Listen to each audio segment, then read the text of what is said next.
এক বিঘেতে পেয়ারা লাগালাম, পেয়ারা কোনো একদিনে বাজারে বেচতে পারলাম না। শুনছি নাকি হিন্দু মুসলমান খ্রিস্টান মিলিয়ে আমার পেয়ারা খায়।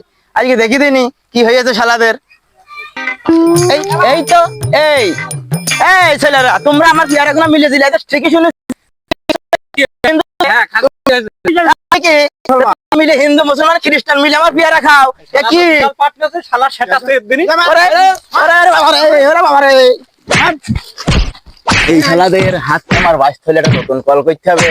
এই ভাই শোনো, আমরা একটা সময়, তোমরা তোমার মাইলে গেরস্তর মাইলে, তোমাদের সাথে একটা সমাধান করি বলছি।